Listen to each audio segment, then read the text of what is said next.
రే మచ్చా గోవాకి వెళ్ళావు కదా పబ్కి వెళ్ళావో లేదో చెప్పరా. నీకెందుకు చెప్పాలరా, నీకెందుకు చెప్పాలి? ఎలా రే మావా గోవాకి వెళ్ళావు కదా మరి పబ్కి వెళ్ళావో లేదో చెప్పరా. రే నిద్ర కూడా పోనీయట్లేదంట్రా, ఇలా తగులుకున్నావు. వెళ్ళరా ఎలా. సర్లే. రే మావా గోవాకి వెళ్ళావు కదా పబ్కి వెళ్ళావో లేదో చెప్పరా.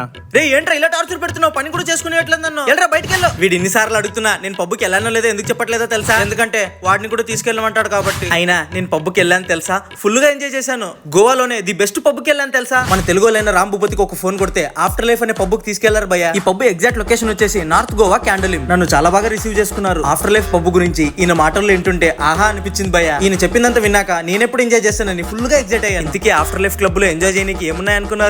జిగేల్ జిగేల్ లైట్లు, డీజే మ్యూజిక్, సిట్టింగ్ ఏరియాలో లైవ్ క్రికెట్ మ్యాచ్ కూడా చూడొచ్చు భయ్య. సురాపానం డ్రింక్స్ తో పాటు రష్యన్ గర్ల్ డాన్స్ చేసింది భయ్య. అదిరిపోయింది అంతే. ఉట్టి డాన్సే కాదు, వాళ్ళు చేసే డాన్స్ తో ఫైర్ పుట్టించారు భయ్య. నాకు దక్కిన గోల్డెన్ హ్యాపీనెస్ ఏంటో తెలుసా? World cup final winnowing live లో చూశాను. గోవాకి వెళ్ళినప్పుడు మాత్రం మీ పబ్కి వెళ్ళిపోండి, ఫుల్ గా ఎంజాయ్ చేస్తారు.